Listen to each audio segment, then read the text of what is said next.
Mes amis, bien le bonjour, parce que vous êtes nombreux à le demander, j'ai décortiqué les images, cette histoire qui s'est passée il y a 2 jours, le CL-215, le Canadair des forces armées grecques qui éteignait cet incendie sur une île.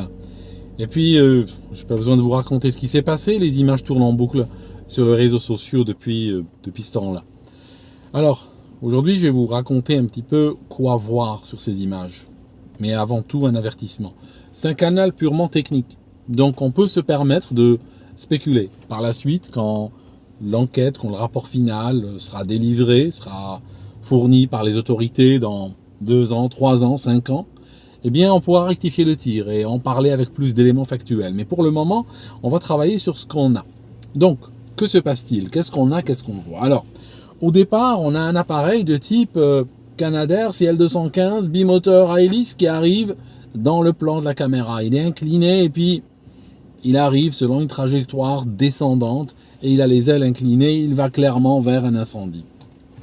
Le métier de ces pompiers du ciel, c'est justement aller au plus proche de l'incendie pour larguer l'eau qu'ils avaient, j'ai pas envie de dire écopée. Écopée, selon le dictionnaire de l'Académie française, c'est vider l'eau. Mais il semblerait que ces pilotes utilisent le terme écopée dans le sens inverse. Ils arrivent, donc ils survolent l'eau, un plan d'eau, et puis prennent de l'eau dans leur réservoir et vont la jeter au plus proche des flammes, sinon elle n'est pas efficace. De sorte qu'effectivement, il y a un risque inhérent à leur travail, et régulièrement, bien sûr, on a des accidents de ce type d'avion. Le modèle, enfin l'exemplaire sur lequel volaient ces pilotes, qui ont respectivement le commandant de bord et le copilote 34 et 27 ans, eh bien, il a pris son vol pour la première fois en 1979, de sorte que pratiquement ces gars n'étaient même pas nés quand cet appareil éteignait déjà les incendies en Grèce. Néanmoins, on ne va pas s'attarder sur l'âge de l'appareil parce que tout simplement, vu ce qui s'est passé, même un appareil de facture plus récente aurait probablement subi le même sort. Donc l'âge de l'appareil n'est pas vraiment important ici. Alors, qu'est-ce qu'il faut voir dans les vidéos? Je vous raconte une petite histoire au sujet de ce qu'on appelle les ailerons. Alors quand vous regardez un avion, sur le bord de fuite de l'aile, c'est-à-dire le bord arrière de l'aile pour dire, eh bien il y a des surfaces mobiles. Ces surfaces mobiles sont appelées des ailerons. Ceux qui sont à l'extérieur sur cet avion sont des ailerons. C'est eux qui permettent à l'avion de s'incliner à gauche et à droite. Alors les ailerons bougent de manière différentielle. Ça veut dire si l'avion va à droite, l'aileron droit va se lever, il va dégrader la portance sur l'aile. L'aileron gauche va se baisser ou s'abaisser et il va donner plus de portance à cette aile et ça va créer ce gauchissement, ça va créer cette inclinaison-là. D'accord ? Maintenant, il y a une histoire. Quand les gens ont créé les ailerons, et puis ils ont créé donc ce système de gauchissement, ils ont réalisé une chose. Ils ont réalisé que l'aileron qui s'abaisse va donner plus de traînée, plus de résistance à l'air que l'aileron qui remonte. C'est-à-dire que si je prends mon virage à gauche, comme ceci, eh bien, l'aileron qui s'abaisse, correspondant à l'aile qui monte, donnera plus de traînée aérodynamique. Ça signifie mon avion qui veut aller comme ceci, à droite, eh ben, il va retrouver, surtout avec cette aile qui est un peu en retard, il va se retrouver à avoir tendance à pivoter comme ceci, dans le sens inverse du virage, à faire un lacet inverse. Ça veut dire qu'il s'incline pour aller à droite, mais en réalité son aile aura tendance à reculer. Alors les gens, pour compenser cette problématique, ils ont fait quoi? Ils ont répondu de la manière suivante. Sur pratiquement tous les avions de la Terre, les ailerons qui s'abaissent beaucoup moins que les ailerons qui montent. Donc, vous voyez un aileron, il est en bout d'aile, comme ça, sur le bord de fuite. Quand il monte beaucoup. Quand il s'abaisse très peu. D'accord? Pour la vidéo du Canadair, ceci aura une implication. L'implication, c'est quoi? L'implication, c'est que sur les vidéos, vous allez, si on l'arrête image par image, eh bien, vous allez voir qu'il est plus facile de voir les ailerons qui se lèvent que les ailerons qui se baissent. Vous voyez l'idée? C'est ça. Donc, reprenons notre histoire. On a notre avion qui arrive, là il est en vol purement contrôlé, il arrive vers l'incendie, commence à larguer donc l'eau qu'il a ramassée précédemment, et que se passe-t-il? On a l'aile, le temps d'une seule frame, d'une seule image, va passer à travers la végétation. Alors quel genre de végétation il s'agit? Est-ce qu'il s'agit de la végétation genre un gros buisson Ou bien est-ce qu'il s'agit d'une végétation beaucoup plus solide? Malheureusement, il s'agit d'arbres. C'est pas des arbres immenses, n'est-ce pas? Mais c'est quand même des arbres chétifs, mais extrêmement solides. On voit cela sur d'autres images qui montrent le type de végétation qu'il y a là. Donc, notre aile va taper sur l'arbre. Elle va surgir de l'autre côté. Alors, qu'est-ce qu'on va voir à partir de là? Alors, si on se concentre bien, on va voir quelque chose. On va voir l'aile, sur l'aile droite, l'aile basse. Regardez bien l'aile basse. On voit l'aileron s'élever et revenir. On le voit s'élever assez brutalement. Ça veut dire quoi? Ça veut dire que notre avion est incliné comme ceci, n'est-ce pas? Et cet aileron qui est sur cette aile, clairement, fait un mouvement comme ceci, fait un mouvement vers le haut et revient. Alors c'est quoi ce mouvement? Ce mouvement est extrêmement rapide, peut correspondre à deux choses. Si on doit explorer toutes les hypothèses, la première c'est que au moment où ils ont tapé sur l'arbre, les pilotes, alors qu'ils sont inclinés à droite, ont donné un coup de manche brutal vers la droite. Il faut garder cette possibilité en tête, même si elle semble extrêmement peu crédible, parce que l'avion déjà incliné à droite, quand ils ont tapé, le réflexe naturel serait de vouloir le ramener à l'horizontale. Donc, à ce stade, vraiment, le réflexe d'un pilote normal serait d'aller vers la gauche. Donc, il est peu probable que ce soit les pilotes qui ont occasionné ce mouvement-là. Alors, il viendrait d'où? Je vous raconte. Si vous regardez l'aile du CL215, eh bien, il y a des flotteurs. Il y a une sorte de pylône qui sort de sous l'aile, qui est muni de flotteurs. Ces flotteurs servent à quoi? Tout simplement, comme c'est un avion qui peut atterrir sur l'eau, qui peut aussi aller chercher l'eau, eh bien, il faut le stabiliser latéralement. C'est-à-dire que si par exemple, il pose et puis il y a une vague ou autre qui a tendance à l'incliner, on ne veut pas que l'aile, que le saumon de l'aile, que le bout d'aile puisse toucher l'eau et puis que l'avion parte en vrille sur lui-même. On ne veut pas ça. Donc, il est muni à chaque extrémité d'aile de gros flotteurs, pylônes, flotteurs. Ceci a été arraché, c'est ce qu'on voit rouler à un moment donné. On voit un objet en métal rouler, et par la suite, quand on regarde les images de près, on constate que le flotteur manque. Donc le flotteur a été arraché. L'aileron, il ne me semble pas qu'il a été arraché, c'est le flotteur qui a été arraché. Néanmoins, quand on tape sur le flotteur, donc le flotteur est ici, donc il descend comme ceci. Quand on tape dessus, il va se tordre et s'arracher. Il va vraisemblablement endommager cette partie de l'aile où il est attaché. Qu'est-ce qu'il y a à l'intérieur de cette partie de l'aile? Il y a des poulies, il y a des câbles, il y a des renvois qui permettent justement d'aller vers les surfaces de vol, y compris vers l'aileron qui est là. Donc il est très vraisemblable qu'au moment de l'impact contre l'arbre, et ça c'est la deuxième hypothèse qui me semble plus crédible, et qui correspond aussi à la rapidité du mouvement, eh bien, au moment où l'aile tape, elle est endommagée. À l'intérieur, il y a toute la timonerie de l'aileron qui se retrouve endommagée. Celui-ci est libre maintenant. Et qu'est-ce qu'il fait? Il est aspiré par les forces aérodynamiques. C'est-à-dire, quand on regarde une aile, eh bien, il y a moins de pression au-dessus de l'aile qu'en dessous. Donc, s'il y a une surface de vol qui est libre de faire ce qu'elle veut, eh bien, elle a tendance à remonter. Et on voit ce mouvement qui correspond plus à une aspiration qu'un mouvement fait par un humain. Un mouvement très rapide qui se réduit de vitesse vers la fin. Donc, ce qui se passe, c'est qu'on a probablement un endommagement de l'aileron à droite. D'ailleurs, si vous regardez l'avion, à partir de là, il ne fait aucune tentative, je ne parle pas des pilotes, je parle de l'avion, ne fait aucune tentative de revenir à l'horizontale. Ça signifie, il passe à travers les arbres, il sort incliné, et à partir de là, il va continuer sur la tranche jusqu'au bout, jusqu'à l'impact. Jamais l'avion ne fera ne serait-ce qu'un petit mouvement pour revenir à l'horizontale, alors que probablement les pilotes cherchaient à faire cela. Donc, on est clairement dans une logique d'endommagement des commandes de vol ici. Alors, qu'est-ce qu'on voit encore? Il y a quelque chose, on le voit au moment où l'avion est sur la tranche et passe pratiquement à la verticale. Qu'est-ce qu'on va voir? On va voir deux choses. Si vous regardez l'aileron de l'aile haute, c'est l'aile gauche, si vous regardez l'aileron de l'aile haute, on va voir que c'est un aileron qui est levé, ce qui correspond à des pilotes qui braquent le manche à gauche. Les pilotes cherchent à récupérer, et on le voit sur l'aileron gauche, on voit qu'il s'est levé.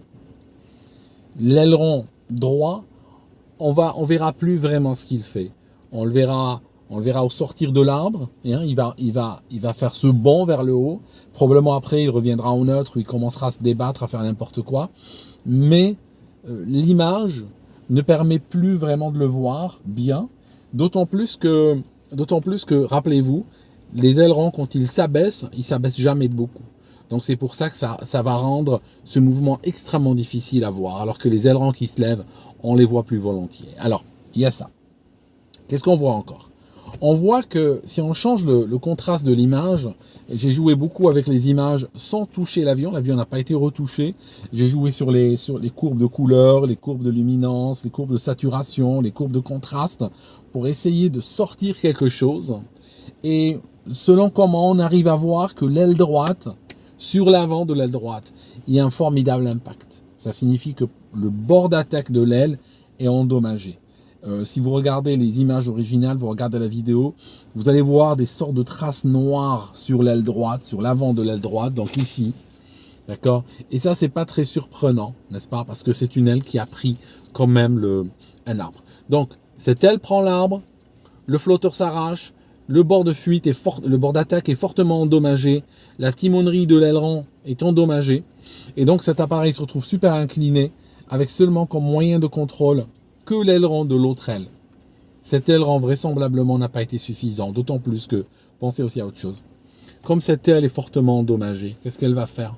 Une aile qui est endommagée, c'est pratiquement universel en aérodynamique. Une aile qui s'endommage, qui est déformée, ou qui est contaminée, des fois on voit ça avec le givrage et tout, va nécessairement voir sa portance s'abaisser. On n'a jamais vu une déformation, un impact qui va améliorer les caractéristiques aérodynamiques de l'aile. En général, ça les dégrade. Donc, au moment où notre aile est endommagée, donc notre avion a tendance, bien sûr, il y a moins de portance à droite, donc il a tendance à pivoter encore plus sur la droite, d'où le renforcement de son virage, parce que cette aile, n'est-ce pas, ne porte pas très bien. Celle-ci est intacte, donc elle continue à porter. Et ce qui reste, l'aileron qui est ici, n'est pas suffisant. J'arrive pas très bien à voir la gouverne de direction pour voir s'il y a une tentative avec la gouverne de direction, parce qu'il y a une chose qu'il faut savoir, c'est quand les avions volent à forte incidence, et celui-là l'était, quand ils volent à forte incidence, les ailerons deviennent assez peu efficaces. Donc là, on a un aileron qui manque, une aile endommagée, on n'a qu'un seul aileron qui fonctionne, donc les possibilités de récupérer l'appareil sont extrêmement limitées. Qu'est-ce qu'on voit encore? Donc, on a notre avion qui est incliné, les deux moteurs semblent les deux fonctionner, et on a l'appareil qui fait ceci et qui commence à revenir à faire face à la caméra. D'accord? Il commence progressivement, j'exagère le mouvement, il commence progressivement à revenir vers la caméra. Ça veut dire quoi? Ça veut dire que probablement, là, le manche était tiré. C'est-à-dire que c'était la seule chose qui fonctionnait, vraisemblablement. Donc, ils ont tiré sur le manche. Et le manche, quand l'avion est sur la tranche, il joue quoi? Il joue le rôle de gouverne de direction. Ça signifie que quand l'avion est horizontal, si on tire sur le manche, il fait ça. Si on pousse sur le manche, il fait ça. C'est normal. Mais quand l'avion est sur la tranche, vole sur la tranche, si on tire sur le manche, il fait quoi? Eh bien, il fait ça. Il a tendance à faire ça, à s'engager dans un virage de plus en plus serré, avec une incidence qui augmente, mais probablement c'est un réflexe humain là. Donc il tire sur le manche, et puis l'avion va commencer à pivoter sur lui-même, n'est-ce pas, sans jamais reprendre de latitude. Si on regarde les images, il y a l'eau, il y a le reste d'eau, parce qu'il y a l'impact, mais il y a encore un reste d'eau qui est derrière l'avion. Ceci nous permet d'évaluer un peu sa trajectoire. C'est un peu comme ces avions de voltige, ou des fois durant la démonstration militaire, ils lâchent, derrière eux, ils lâchent quoi? Ils lâchent la fumée colorée. On voit ça des fois durant les fêtes nationales et tout ça. Alors, attention, la fumée a tendance plus volontiers à rester là où elle est que l'eau. L'eau a tendance à tomber, alors que la fumée reste plus ou moins pendant un long moment là où elle a été larguée. Donc, il faut garder ça en tête. Mais si on voit bien, si on regarde la trajectoire de l'eau, on voit que l'avion monte au départ, on voit qu'il monte, il monte. Après, on voit que le nez passe sous l'horizon, et après on va commencer à constater que l'eau, la trajectoire de l'eau, la trace humide est plus haut que l'avion. Et on voit que le nez de l'avion commence à s'affaisser, et à un moment donné, on est vraisemblablement vers la fin, quand on regarde les images, on est probablement vers 45 degrés de piqué, voire peut-être même un peu plus, peut-être même vers les 50 degrés. Je pense pas qu'il a atteint 60, mais c'était relativement bien prononcé en fait, de sorte que ça n'a pas laissé beaucoup de possibilités. Autre chose, dernière chose dont j'aimerais vous parler, c'est que on voit durant toute cette phase, où la majorité de celle-ci, la majorité de la vidéo, après l'impact, on voit que l'aileron de l'aile haute, ça signifie de l'aile gauche, on le voit que cet aileron-là est levé, qui correspond à ce que les pilotes ont tourné le manche, braqué complètement à gauche. D'ailleurs, vous le voyez comment? Je vous dis pourquoi vous le voyez. L'aileron, quand il s'élève, il va se détacher de l'aile et laisser une sorte de... Entre lui et l'aile, on voit une sorte de triangle. D'accord? Il y a un triangle. Ça, c'est l'aileron, si vous voulez. Et ça, c'est le reste de l'aile. C'est les volets. Et on va voir que il y a ce triangle-là. Et quand on regarde soit sur la vidéo, sur les images, quand on les arrête, on voit ce triangle très caractéristique correspondant en fait à un aileron levé. Donc, pendant tout le temps que vous voyez l'avion après l'impact, les pilotes ont le manche braqué complètement à gauche. Ça signifie qu'ils cherchent, et c'est naturel, ils cherchent à ramener l'avion à l'horizontale, mais celui-ci ne répond pas. À cause de l'aile endommagée à droite et l'aileron qui fait n'importe quoi. Il y a une seule frame que j'ai pu voir. Je vous la montre, d'accord? Elle est extraite de la vidéo. Sous réserve que mon interprétation soit correcte, si vous regardez ça, vous allez voir une chose extraordinaire. Vous allez voir que les deux ailerons sont levés. En apparence, c'est ce qu'on voit. On voit l'aileron droit qui a été aspiré par la dépression au-dessus de l'aile. Donc, cet aileron va monter. On le voit monter. Et quand on voit l'autre aile, on voit ce triangle caractéristique correspondant aussi à un aileron levé. Donc, en fait, à un moment donné, les deux ailerons de l'avion sont levés. Ça signifie qu'en réalité, alors que normalement, ils vont toujours en sens opposé, ça veut dire qu'en réalité, ils ont perdu le contrôle latéral de leur appareil. Il n'y a pas moyen de le récupérer. Ils étaient à trop basse altitude, trop basse vitesse. Il n'y a pas moyen. Ce genre de situation peuvent donner des fois lieu à des solutions imaginatives, genre pousser différentiel des moteurs, gouvernement de direction et tout. Oui, c'est vrai, mais il faut encore qu'il y ait de la marge. Ça signifie qu'il faut que l'avion soit élevé à haute altitude, enfin une bonne altitude déjà, et ayant beaucoup de marge d'énergie. Là, à ce stade, il faut pas rêver. Donc, je pense que dans le futur, si on crée ce genre d'avion, si on crée un nouveau modèle, il faudra réfléchir à deux choses. Il faudra probablement, dans la mesure du possible, lui mettre 2 sets d'ailerons par aile. Pourquoi? Parce que il faudra probablement envisager un aileron externe et un aileron interne. Et faire en sorte que les deux ailerons soient assez grands pour, probablement en temps normal, ça lui donnera le comportement d'un Extra 300S, ça lui donnera le comportement d'un avion de voltige, ça signifie qu'il sera un peu trop réactif sur le plan latéral. Mais la vie de ces avions étant ce qu'elle est, le fait qu'ils tapent contre un arbre, contre des buissons, c'est quelque chose qu'on ne pourra pas exclure. Donc ce qu'il faut faire, avoir 2 jeux d'ailerons sur chaque aile, avoir un bord d'attaque renforcé, ça signifie un bord d'attaque suffisamment fort pour réduire les impacts, pour réduire les dégâts liés aux impacts contre les arbres ou la végétation. Pour ce qui est du flotteur, parler d'un flotteur friable ça signifie qu'il se casse facilement. C'est un peu délicat, mais en tout cas, ce qu'il faudrait faire, c'est avoir un flotteur avec un système d'attache qui est plus fragile que l'aile. C'est-à-dire que l'aile doit être plus solide que le flotteur. Ça signifie en cas de s'il y a un impact brutal sur le flotteur, vaut mieux que le flotteur s'arrache qu'il détruise avec lui une partie de l'aile ou qu'il torde l'aile ou autre. Donc, je pense que c'est quelque chose qui est peut-être même pensé dedans. Maintenant, si on met beaucoup d'ailerons, si on met plusieurs ailerons, on a moins d'espace pour les volets forcément. Quand vous voyez cet avion s'approcher, il s'approche avec les volets sortis parce qu'il faut qu'il arrive à une vitesse relativement faible pour que l'eau se concentre à peu près au même endroit. Donc si on met plus d'ailerons, ça voudra dire qu'on aura moins d'espace pour les volets. Mais ce qu'on peut faire, c'est faire un petit peu comme sur le Boeing 777 ou comme sur l'Airbus A320 ou autre. Je ne sais pas si la 320 a ça, je crois que c'est la A330 qui a ça. C'est-à-dire avoir des volets, plutôt des ailerons qui s'abaissent pour aider les volets. Ça veut dire que il aura une aile avec beaucoup d'ailerons, moins de volets forcément, mais quand les volets sont sortis, les ailerons, les 4 ailerons qu'il aura s'abaisseront pour justement l'aider à avoir un peu plus de sustentation. Il n'y a pas besoin de commande de vol électrique pour ça, il suffit juste d'un système qui change le neutre de l'aileron. Quand les volets sont sortis, eh bien tous les ailerons de concert s'abaissent tous de 10-15 degrés et comme ça permet d'aider à l'avion à voler lentement. Voilà mes amis ce qu'on peut dire à ce stade sur cette triste histoire.